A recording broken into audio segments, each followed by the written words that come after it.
Mystery of Room 333, the Langham Hotel, London, England. I had always been intrigued by the paranormal. As a journalist specializing in mysteries and unexplained phenomena, it was both a personal passion and a professional pursuit. When the opportunity arose to investigate the infamous Room 333 at London's luxurious Langham Hotel, I couldn't resist. Known for its grandeur and storied history, the Langham had hosted royals, celebrities, and, according to whispers, guests from beyond the grave.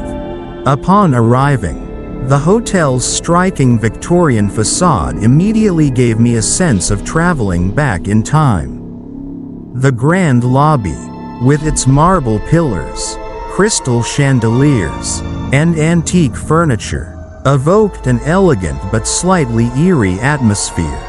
The concierge, a tall, thin man named Albert, greeted me warmly, yet when I mentioned my room number, his smile faded briefly.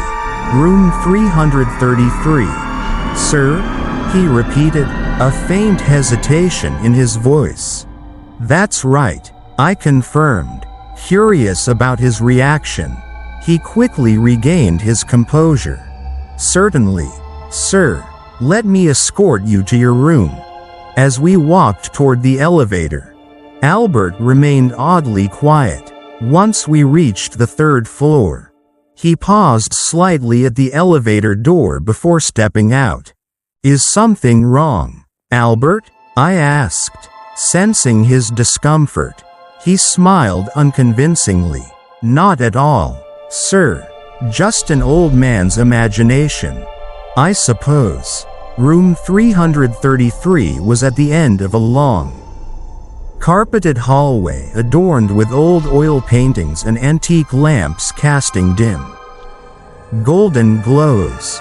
As we approached the door, Albert hesitated again, handing me the key with visible reluctance. Enjoy your stay, sir, he said quietly before retreating hastily. Left alone, I unlocked the door. The room itself was beautiful, large, elegantly furnished, and decorated with deep crimson wallpaper and heavy velvet curtains. A massive four-poster bed dominated the room, its wood dark and intricately carved. Despite its luxurious appearance, something about the room felt distinctly unsettling. I unpacked my belongings and settled in. Evening arrived quickly, accompanied by a soft drizzle tapping against the window. After ordering dinner through room service, I began reviewing my notes. My research had revealed the Langham's haunted reputation centered around Room 333. Over the decades, countless guests had reported ghostly apparitions, strange noises, and sudden inexplicable chills. Yet, none of these accounts were ever officially acknowledged by hotel management. As midnight approached, fatigue began to weigh on me. I switched off the bedside lamp and allowed myself to drift into sleep. It didn't last long. An unsettling noise woke me just after 2 in the morning, a faint whispering that seemed to echo from the walls. I lay still, listening intently. The sound gradually intensified, turning from whispers into distinct voices. Hushed conversations layered with muffled laughter. Heart racing, I switched on the lamp. Instantly, silence fell upon the room, as if whatever had been making the noise disappeared with the light. Convincing myself it was merely guests in another room, I turned off the lamp once more, determined to sleep. The next day, I awoke to pale sunlight filtering through heavy clouds. The unease from the previous night lingered, but my curiosity overshadowed my anxiety. After breakfast, I visited the London archives, determined to uncover Room 333's hidden past. Hours of searching old newspapers and historical records revealed a disturbing narrative. In 1887, a wealthy nobleman named Lord Edward Montgomery had been found dead in room 333. Authorities quickly ruled his death natural, but rumors suggested murder. An unidentified witness had claimed Lord Montgomery was poisoned by someone close. Yet this information never reached the official report. Intrigued, I noted every detail and returned to the Langham with more questions than answers. That evening, a thick fog enveloped London, heightening the eerie atmosphere within the hotel. As I ascended to my room, the corridor felt colder than before. Reaching my door, I paused. It was slightly ajar. I was certain I'd locked it when leaving. Heart pounding, I slowly pushed the door open, revealing an empty room. Everything appeared untouched, except for one unsettling detail. The bed covers were neatly folded, despite me leaving them disheveled that morning. Atop the perfectly made bed lay an old envelope. My hands trembled slightly as I picked it up. The paper felt brittle, ancient even. Inside was a single sheet, covered with elegant, faded handwriting. "You should leave before he comes back." I felt a chill race down my spine. Suddenly, a noise startled me, a soft creak from behind. I spun around, but no one was there. The air grew colder, heavier, and the sense of being watched became overwhelming. "Who are you?" I called into the emptiness, my voice echoing strangely. Silence answered, yet a presence lingered, gripped by both fear and fascination. I decided I couldn't abandon this mystery. I had come too far. Tonight, I would uncover the truth, whatever the cost. As darkness fell again, I sat awake in the room, waiting. Midnight passed uneventfully. Then, at precisely 3 in the morning, the temperature plunged sharply. My breath clouded before my eyes. Across the room, a shadow began to form. Dark and indistinct at first, but gradually shaping into the unmistakable figure of a man dressed in Victorian-era clothing. "Lord Montgomery?" I whispered hesitantly. The shadow turned slowly, revealing a face pale and hollow-eyed, filled with sorrow and anguish. The ghostly figure moved silently toward me, reaching out, as if desperate to communicate. Suddenly, a surge of cold energy knocked me backward onto the bed. The figure vanished instantly, leaving only an echoing whisper. "Help me." Shaken and breathless, I realized I had become part of the hotel's haunted history, trapped in a mystery that demanded resolution, or risk joining the spirits forever bound to room 333. The morning after my terrifying encounter left me restless. Sunlight barely penetrated the heavy curtains, casting muted rays across the room. Sleep had eluded me entirely, replaced by an unsettling blend of dread and anticipation. The ghostly plea for help echoed relentlessly in my mind. "Help me." Determined to unravel the mystery, I visited the front desk, hoping Albert might shed more light. His reaction, however, was less than reassuring. "Sir, I've worked here for 30 years. Albert whispered nervously, eyes shifting to ensure we weren't overheard. "I've seen guests leave room 333 terrified, others mysteriously ill. That room has secrets best left undisturbed." "Albert," I pressed gently, sensing his fear. "What happened in that room? Who else knows?" He glanced anxiously around again. "Perhaps you should speak with Margaret, a former housekeeper. She witnessed things. Terrible things. She lives nearby. I can arrange a meeting. Grateful. I agreed. Within an hour, Albert introduced me to Margaret, an elderly woman whose frail body belied the sharpness in her eyes. Over tea in a quiet corner cafe, she shared her chilling experiences. Room 333 was always different. She began, voice trembling slightly. We housekeepers avoided it whenever possible. Guests complained of sickness, nightmares, seeing figures in Victorian clothing. But my encounter, she paused, visibly shaken. I'll never forget it. I encouraged her gently to continue. Margaret took a deep breath. It was a winter evening. I was turning down beds, preparing rooms for guests. When I entered room 333, the atmosphere immediately changed, cold, oppressive. As I adjusted the curtains, I felt someone watching me. Turning slowly, I saw him clearly, a man, dressed elegantly in Victorian attire, eyes filled with sorrow and anger. Did he speak to you? I asked. He reached out to me. She whispered, her voice barely audible. When his hand touched mine, I felt pain, overwhelming sadness, and rage. I ran from that room and never returned. Margaret's story deepened the mystery. Who was this apparition, and what held him to this place? Returning to the hotel, I immersed myself deeper into archives and discovered shocking revelations.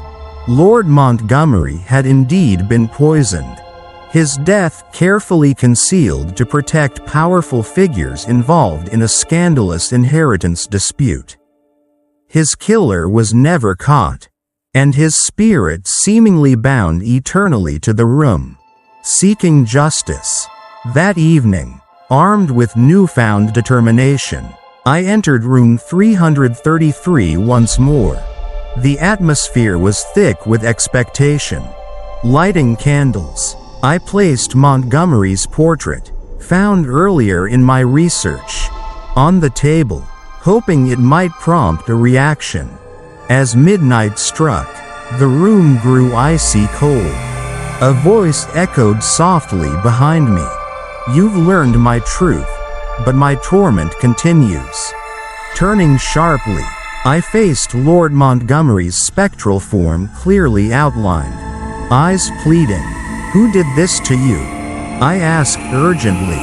The ghost drifted closer, despair etched in his features. A trusted friend, my confidant, Henry Ashworth, poisoned my drink, coveting my fortune. Expose him. Free me. The name resonated deeply. Henry Ashworth, a respected politician whose descendants still held power. Unmasking his involvement would stir controversy, but justice demanded action. The following days, I meticulously compiled evidence, historical documents, letters, testimonies, preparing to publish my explosive story. Each night, Montgomery's restless spirit appeared less tormented, his presence guiding rather than frightening. Finally, my article was ready, detailing Ashworth's crime and the tragic history of room 333. Anticipating backlash, I submitted it to major newspapers, determined to honor Montgomery's plea. The night before publication, room 333 felt different, warmer, calmer. Montgomery's apparition appeared once more, his demeanor now peaceful, appreciative. Thank you, he whispered, his voice resonating gently. Justice is the path to peace. With those words, his form faded gradually, leaving behind only a profound silence and tranquility I'd never felt before in the room. The next morning, the story hit headlines. causing immediate shockwaves across London. Public scrutiny forced a historic reckoning with past injustices. The Langham, under intense media attention, reluctantly acknowledged its haunted history. Vowing transparency, Room 333 was temporarily sealed, awaiting a formal cleansing. For me, the experience had reshaped my understanding of life and death, justice and redemption. As I packed to leave, I felt a sense of accomplishment intertwined with relief. Exiting the hotel, I noticed Albert watching from the lobby, smiling faintly in gratitude and relief. Walking away, I glanced up at room 333's window. Certain Montgomery was now finally at rest, yet acutely aware that other mysteries waited, hidden just beyond the veil.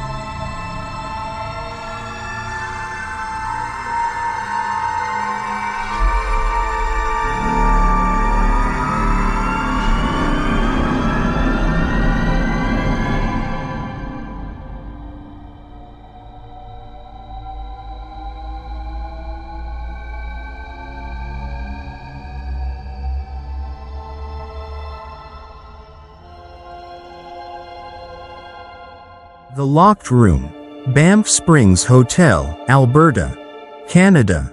As a journalist fascinated by ghost stories and supernatural events, my next destination was the legendary Banff Springs Hotel nestled deep in the Canadian Rockies.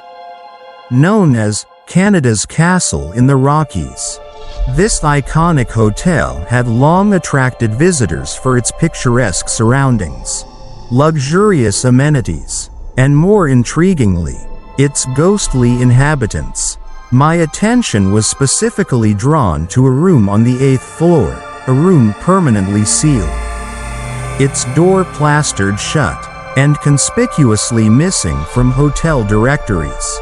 Known only as the Locked Room, it was at the heart of countless disturbing tales whispered by staff and guests alike. Upon arriving, the majestic presence of the hotel left me in awe. Towering stone walls, towering spires, and Gothic arches evoked images of medieval castles rather than a luxury resort. Inside, a lavish lobby greeted me with chandeliers, marble columns, and ornate carpets, yet beneath this elegance, there was an undeniable air of mystery. Checking in, I carefully broached the topic of the locked room with the concierge, Lisa, who immediately stiffened at my inquiry.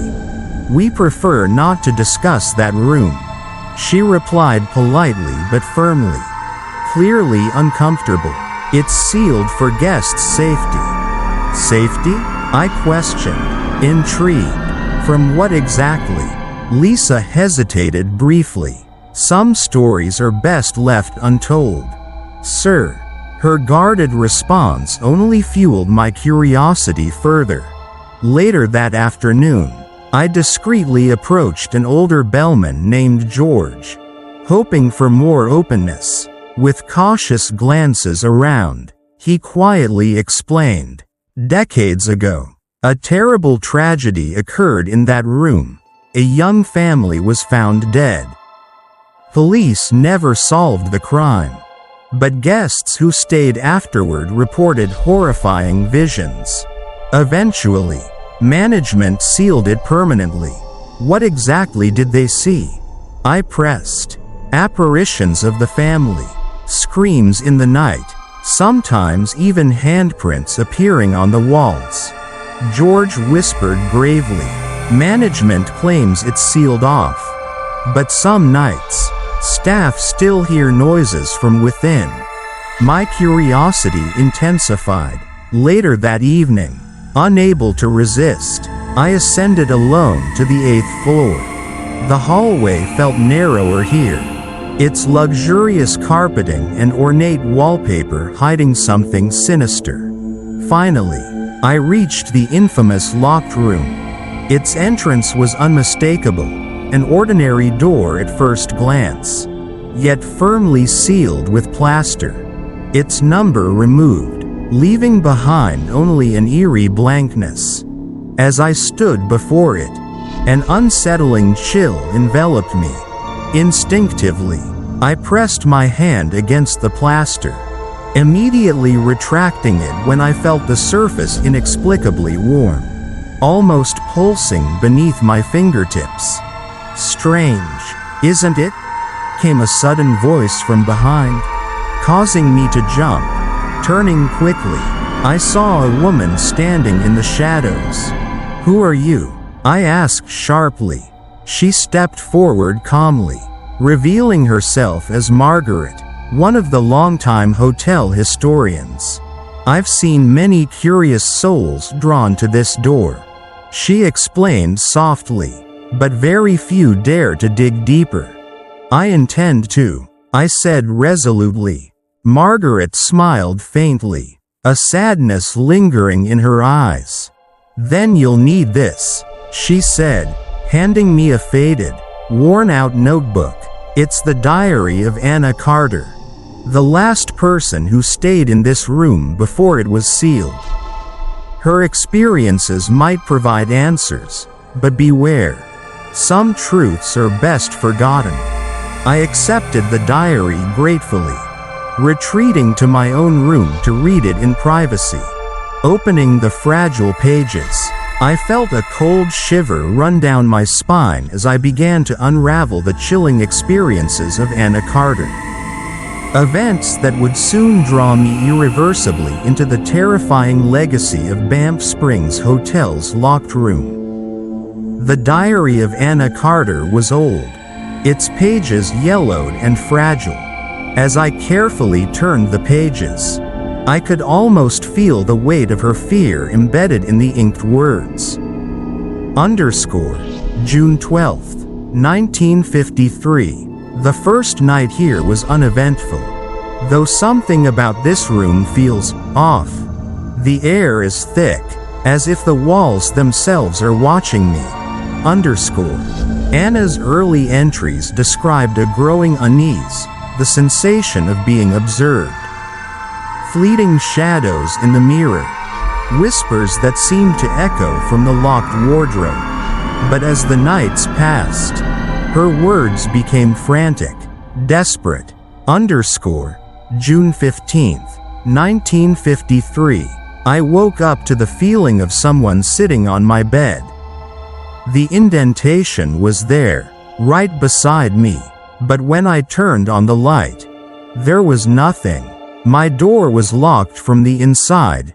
A cold shiver ran down my spine as I read further. June 18, 1953. I saw them. A woman, holding a child. She stood by the window, staring out into the night. When I tried to speak, she turned to me. Her face was hollow, empty eyes that screamed of suffering. The diary ended abruptly on June 20th. There were no more entries, only blank pages as if Anna had vanished before she could write another word. But the last sentence sent a chill through my bones. If I don't leave now, I fear I never will. I exhaled shakily, my mind racing. If Anna had indeed left, why had her belongings been found untouched? Why was her fate left unrecorded? I needed more answers. Determined, I returned to the 8th floor. The hallway was eerily silent, the air heavier than before. As I approached the locked room, something felt wrong. My heart pounded in my chest. Then, without warning, the temperature around me plummeted. The door, sealed for decades, let out a soft groan.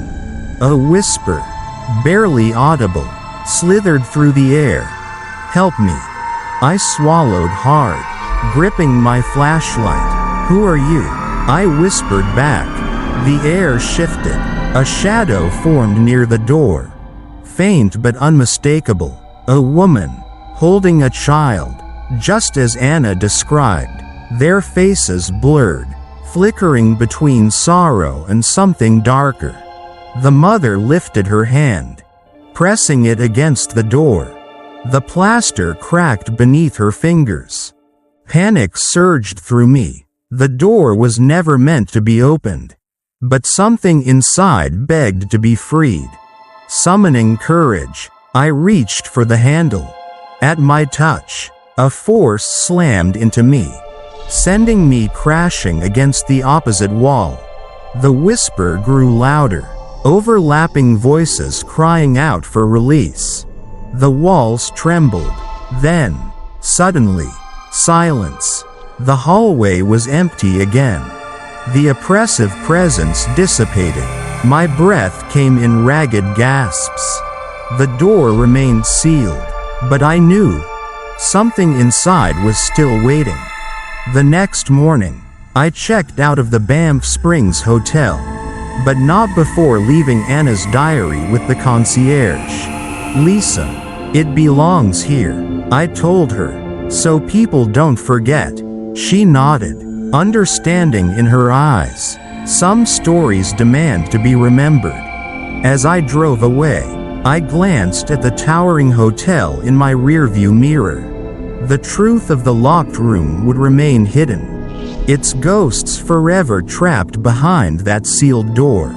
And yet, I knew, someday, someone else would come searching for answers, just as I had.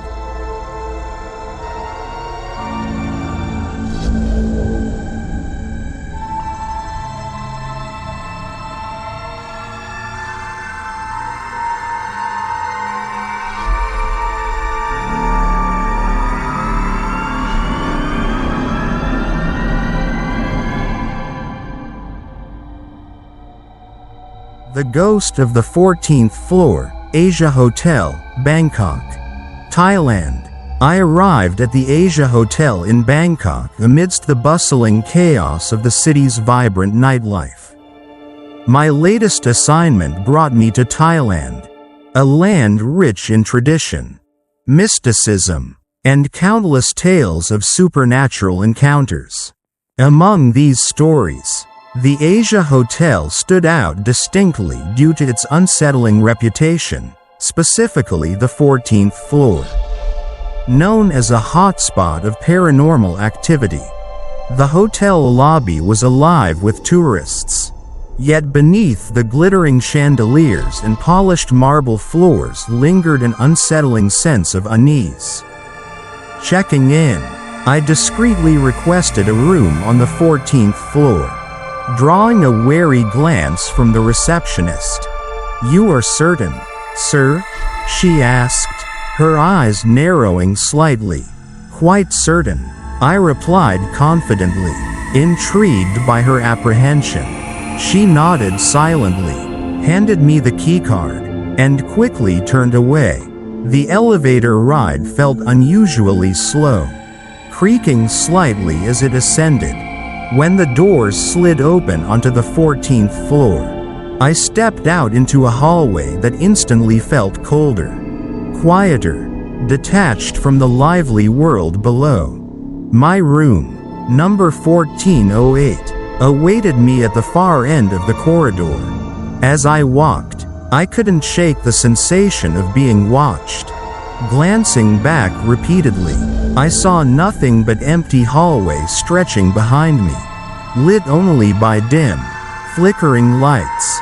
Upon entering the room, I noticed it was ordinary yet somehow oppressive, as if the very walls were reluctant to reveal their secrets. I placed my luggage aside and decided to investigate further. My research had pointed toward numerous accounts of a spectral figure, described consistently as a woman in white, appearing to guests in moments of solitude. Determined, I began exploring the floor. Initially, nothing seemed unusual, just quiet rooms behind closed doors. But soon, I began to notice subtle anomalies, unexplained cold drafts, lights dimming unexpectedly, and the faint sound of distant whispers echoing softly through the halls. Around midnight, as I returned to my room, something caught my attention at the far end of the hallway. A figure stood motionless, partly concealed by shadows. A woman, her long dark hair obscuring her face. Dressed entirely in white, her presence sent chills down my spine. "Hello?" I called cautiously. She did not respond, merely stood still, head slightly tilted, as if observing me. "Are you okay?" I tried again, stepping closer. Suddenly, the corridor lights flickered violently. When they stabilized moments later, she was gone. Breathing heavily, I searched the spot where she'd stood. Nothing. No trace. No sound. Only an oppressive silence that wrapped around me like a shroud. Sleep came reluctantly that night, plagued by vivid nightmares. I dreamt of being trapped in a darkened hallway. The woman in white always watching silently from afar, whispering unintelligibly. Waking abruptly at 3 a.m. Heart pounding. I noticed the room felt colder than before. The bathroom door creaked open slowly, revealing darkness within. Gathering courage, I approached carefully. The mirror inside fogged inexplicably, letters gradually forming on its surface. "Help her." A cold breath grazed my neck. Spinning around, I glimpsed a fleeting shadow slipping silently through the bedroom doorway. Now fully awake, I knew sleep would evade me entirely. The hotel was clearly hiding a tragic history, and the woman in white was at its core. To find peace, and perhaps aid this restless spirit, I had to uncover the truth lurking beneath the Asia Hotel's polished exterior. The following morning, I found myself restless. The previous night's encounter haunted my thoughts relentlessly. Determined to unveil the mystery, I sought out the hotel's older staff, believing their experiences might hold answers. I found Chai, an elderly housekeeper, cleaning quietly in a secluded corner of the lobby. At first hesitant, he finally spoke after realizing my genuine interest. She was a guest many years ago. Chai began quietly, eyes distant. Her name was Mayure. She came here for a honeymoon with her husband. Sadly, it ended tragically. What happened? I pressed gently. They stayed on the 14th floor, room 1408. Her husband became consumed with jealousy. Convinced she betrayed him, in rage, he pushed her from their room's balcony.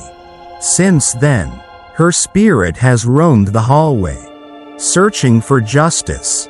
The chilling truth left me speechless. Returning to my room, I felt a deeper connection to Mayure's restless spirit, resolving to help her find peace. I explored the balcony.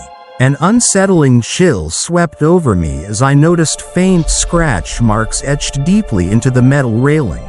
A desperate final attempt by Mayure to cling to life. That evening, I made my way to the hotel's archives, uncovering police reports from the night Mayure died. Her husband's influential family had manipulated evidence, labeling her death as accidental. She was denied justice, her truth buried beneath privilege and power. Driven by the need for deeper understanding, I sought out older hotel guests and longtime residents in nearby neighborhoods, gathering fragmented stories and anecdotes about Mayure. Each tale, though varied in details, converged into one haunting narrative. Mayure's husband had a history of jealousy and aggression, concealed from public view by his family's wealth and influence. As darkness descended once more, I returned to the 14th floor, prepared to confront whatever awaited. The hallway lay shrouded in shadows, oppressive and heavy with unresolved pain. Approaching room 1408, the temperature plummeted dramatically, and the hallway lights flickered ominously. "Mayure," I called softly into the stillness. "I know what happened. I will help you." Instantly, a figure materialized, clearer than before. Her pale face revealed deep sadness. Her eyes met mine, silently pleading, "Your truth will be known." I assured her gently. Mayure extended her hand, guiding me to the balcony. As we stood together, scenes flashed vividly before my eyes. Mayure's final, desperate struggle, her husband's cold cruelty, the tragic fall. Tears welled as I absorbed her overwhelming pain. Suddenly, the room filled with oppressive energy. Her husband's spectral form appeared, emanating hostility. His presence was terrifying, filled with uncontained rage, determined to silence me as he once silenced Mayure. "You cannot hide your crimes forever," I challenged boldly, staring into his dark, angry eyes. He surged forward violently, spectral hands reaching to harm. Bracing myself, I felt an unseen force push me back, pinning me against the wall. His ghostly form twisted, rage giving way to fear as Mayure stepped firmly between us, her presence powerful and unwavering. "Enough," Mayure spoke, her voice resonating with calm determination. A surge of pure energy erupted from her, overwhelming the room, forcing him to retreat into shadows, vanishing into oblivion. As quickly as the violence had come, peace settled heavily over the room. Turning back to Mayure, her expression softened, gratitude replacing sorrow. "Thank you," she whispered faintly, her figure fading gently into the moonlit night. Exhausted yet fulfilled, I sat in silence, reflecting on the night's revelations. I knew I had a responsibility to share Mayure's true story, ensuring her suffering would never again remain hidden. The next morning, I published her tragic account online, detailed with all the testimonies and evidence I'd gathered, sparking immediate attention and calls for justice. Media scrutiny forced authorities to reopen the decades-old case, finally acknowledging the historical wrongdoing. As I checked out, the receptionist, aware of my mission, nodded solemnly, whispering quietly, "Thank you. Mayure can finally rest," leaving the Asia Hotel behind. I glanced upward once more. The 14th floor was bathed in peaceful sunlight, finally free from shadows. Mayure's memory was honored, her spirit forever at peace, and the echoes of her forgotten tragedy now remembered by all who would pass through these halls.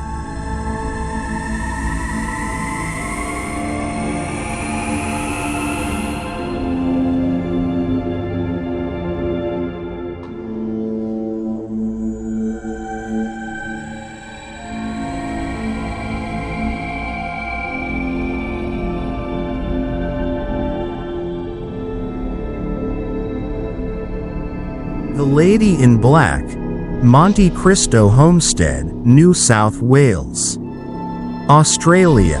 I arrived at Monte Cristo Homestead on a crisp autumn evening. The sky was painted with hues of fading sunlight, casting long shadows across the isolated Victorian mansion perched atop a hill overlooking Junee.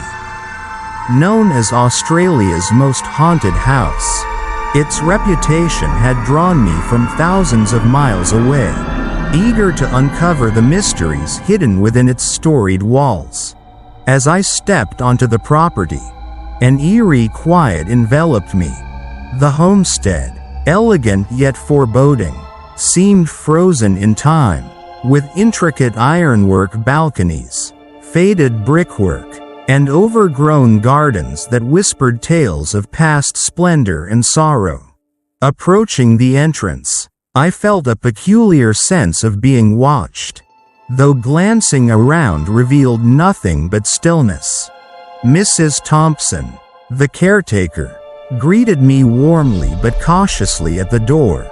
Her gentle eyes held an undercurrent of unease. "Welcome to Monte Cristo," she said softly. "You'll find its history fascinating, and perhaps troubling." "That's exactly why I'm here," I replied, intrigued by her solemnity. She guided me inside, where rich antique furnishings and portraits of former residents lined the walls. One painting, in particular, caught my attention. A woman dressed entirely in black, her gaze hauntingly intense.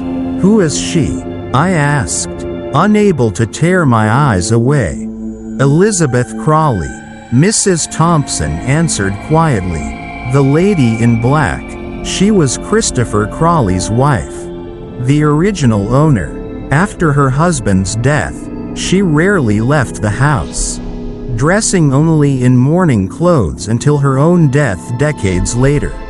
Her voice dropped to a whisper. "Many believe she never left." I felt a chill ripple down my spine. Mrs. Thompson then showed me to my room upstairs, elegantly furnished yet permeated by a lingering melancholy. Left alone, I unpacked my equipment, recorders, cameras, and notebooks. Night fell swiftly, cloaking the homestead in darkness, broken only by dim, flickering lights from antique lamps. As midnight approached, I began exploring, guided by stories of footsteps echoing through empty halls, unexplained whispers, and sightings of Elizabeth herself. Always silent, always watching. On the grand staircase, I paused abruptly. The faint rustling of fabric echoed above, followed by soft, deliberate footsteps, heart-pounding. I ascended cautiously, each creaking step amplifying my unease. At the top landing, a shadow stirred. Squinting into the darkness, I saw clearly a figure dressed entirely in black, standing motionless, watching me silently from the far end of the corridor. Her presence was heavy with sorrow, yet oddly menacing. "Elizabeth?" I called hesitantly, voice trembling slightly. The figure did not move, only tilted her head slightly, as if evaluating my intentions. Suddenly, the temperature plummeted, my breath visible in the chilling air. Frozen in place, I watched helplessly as the apparition slowly drifted backward, vanishing into the wall. I rushed forward, searching for any sign or secret passage. The wall was solid, unyielding, but beneath my fingertips, it pulsed faintly with an unsettling energy. "You felt her, didn't you?" came Mrs. Thompson's quiet voice behind me, startling me. "Yes," I admitted, still shaken. "She's trapped here," Mrs. Thompson explained gently, bound by grief and loss, unable or unwilling to move on. "Many have tried to understand her, but few succeed." "I want to help," I replied determinedly. "Be careful," she warned softly. "Elizabeth's grief is powerful, and so is her anger." Returning to my room, I resolved to uncover Elizabeth's full story, no matter the risk. Little did I realize how deeply I would become entwined with Monte Cristo's dark legacy, forever changed by the shadowy figure known as the Lady in Black. The night at Monte Cristo passed uneasily. Sleep eluded me entirely as I replayed my chilling encounter with Elizabeth Crawley, the enigmatic lady in black.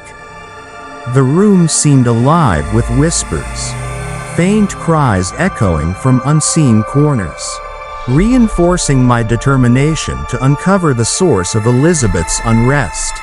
At dawn, I ventured back downstairs to the homestead's small library, hoping to unravel Elizabeth's history from old journals and letters.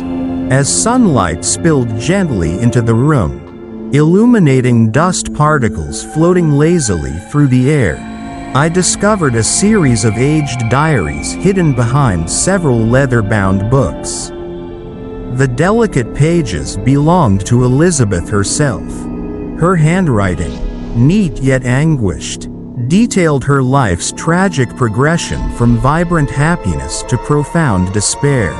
Her words painted vivid pictures of isolation, betrayal, and overwhelming grief following the death of her beloved husband, Christopher, November 12, 1901. With Christopher gone, I feel utterly alone. The children, though grown, have distanced themselves, as if my grief were contagious. I feel the walls of this homestead closing in, trapping me forever within memories of love lost. As hours passed, I immersed myself in Elizabeth's painful narrative, understanding more clearly the weight of the sorrow binding her spirit here. Suddenly, the room grew cold. Glancing upward, my breath caught. Elizabeth stood silently by the library door, her gaze fixed upon me, sorrowful yet expectant. I understand now, I spoke softly, approaching her cautiously. Your pain has trapped you here, hasn't it? She nodded slowly, eyes shimmering with unshed tears. Without words, she beckoned me, leading the way to the garden behind the homestead. Hesitating briefly, I followed her spectral form outside. Elizabeth stopped beside an ancient oak tree, gesturing gently toward the ground beneath. Kneeling, I dug through the earth with my hands, uncovering a small metal box, corroded by decades. Inside was a letter, fragile with age, addressed to Elizabeth in handwriting identical to Christopher's letters I'd found earlier. My beloved Elizabeth, it began, I fear my end draws near. Know that your love was the truest joy of my life. Live fully, my dear, and find happiness once more. Do not let sorrow define your remaining days. Tears filled my eyes. Elizabeth had never received this final farewell. Her overwhelming grief had been compounded by believing herself abandoned, forgotten by the one she cherished most. Looking up, Elizabeth's expression was one of relief mingled with deep sorrow. He never stopped loving you, I whispered gently. He wanted you to find peace. Her form flickered, emotion radiating from her spirit as she reached out, placing her ghostly hand lightly upon mine. At that moment, I felt the immense burden of her loneliness and regret transfer briefly onto me. Understanding her sorrow deeply, the homestead behind us began to stir, windows rattled gently, the wind whispering softly through the trees as if the entire property sighed with relief. Elizabeth's presence gradually faded, her figure growing transparent, bathed in the golden light of the setting sun. Thank you, she breathed softly, finally free from decades of torment. In the following days, I documented Elizabeth's tragic tale thoroughly, revealing her misunderstood legacy to the world. Visitors to Monte Cristo Homestead soon came with newfound reverence, honoring Elizabeth's memory, understanding the woman beyond mere ghostly legend. Preparing to leave Monte Cristo, I stood once more beneath the old oak tree. The peaceful atmosphere a stark contrast to the oppressive weight I'd felt upon arrival. Mrs. Thompson joined me, her expression serene. "You've done her a great service," she said warmly. "Elizabeth is finally at peace." Glancing upward at the majestic homestead, bathed in warm sunlight, I knew I had witnessed something profound, an enduring love, a tragic misunderstanding, and finally, redemption for a soul long lost to grief. Leaving the property, I felt deeply changed, forever connected to the poignant story of the lady in black, whose life and death had left an indelible mark upon Monte Cristo homestead.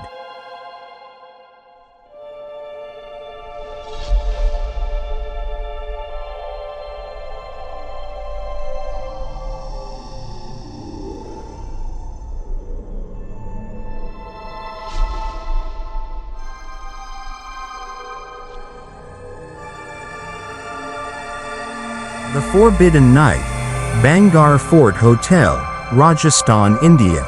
I arrived at Bangar Fort Hotel under the burning glow of a twilight sky. The once majestic palace, nestled among the rugged hills of Rajasthan, carried with it an ominous reputation that had echoed through centuries. Known across India as a place forbidden after sunset, Bangar was infamous for inexplicable disappearances and chilling encounters with restless spirits. As my taxi approached the desolate entrance gate, the driver stopped abruptly, clearly refusing to go any further. "This is as far as I go, sir," he stated firmly, anxiety evident in his voice. "Why?" I asked, sensing his unease. "No one goes to Bangar after dark," he explained, visibly trembling. "The curse will claim anyone who dares stay overnight." Undeterred, I gathered my belongings and stepped out, the oppressive heat and unsettling silence immediately enveloping me. The fort stood grand yet eerie, its ancient stone walls crumbling in places, carrying an aura of past grandeur and lingering tragedy.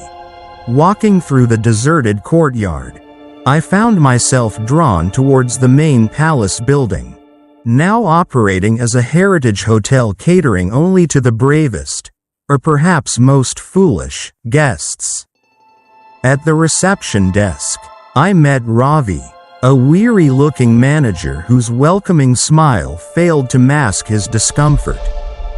"Are you certain you wish to stay overnight, sir?" he questioned cautiously. "Yes," I replied confidently. "I've heard the stories. That's precisely why I'm here."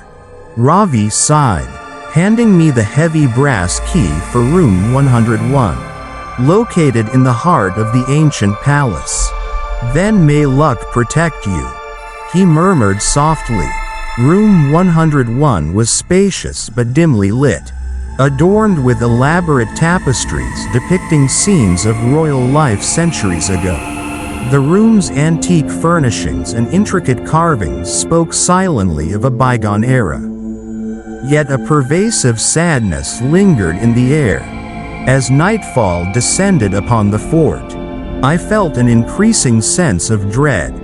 The silence was profound, interrupted occasionally by distant, unintelligible whispers carried on the wind. Curiosity compelling me forward, I ventured outside my room, exploring the palace corridors illuminated only by my flashlight.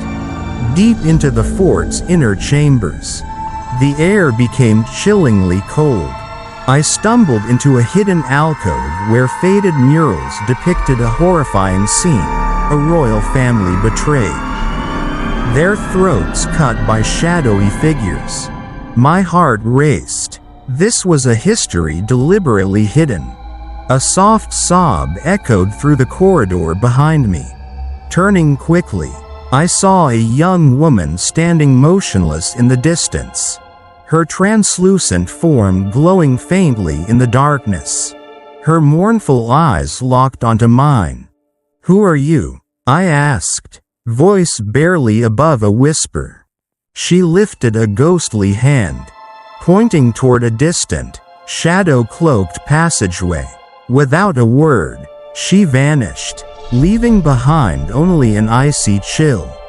Driven by a blend of fear and intrigue, I followed her silent guidance, stepping deeper into the labyrinth of hidden passages. The whispers intensified, surrounding me like unseen specters. Suddenly, I emerged into a hidden courtyard bathed in moonlight. In the center stood an ancient, cracked stone altar, its surface stained dark with age. Approaching cautiously, I discovered inscriptions etched deeply into the stone, an incantation meant to seal a powerful curse, binding the fort and all who entered. Before I could fully comprehend my discovery, the courtyard erupted with sudden energy. Shadows danced wildly, swirling rapidly around me. The woman's apparition reappeared, her eyes now pleading desperately. "Break the curse," she whispered urgently. "Free us." As quickly as she'd appeared, the darkness consumed her, leaving me standing alone amidst echoes of sorrowful cries. Returning hastily to my room, heart pounding, I knew I had unearthed a secret darker than I ever imagined. Surviving the forbidden night at Bangar Fort meant confronting the malevolent curse head-on, or risk becoming another lost soul trapped eternally within its haunted walls.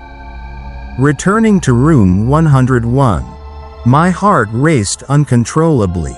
The chilling encounter in the hidden courtyard and the ghostly woman's plea replayed incessantly in my mind.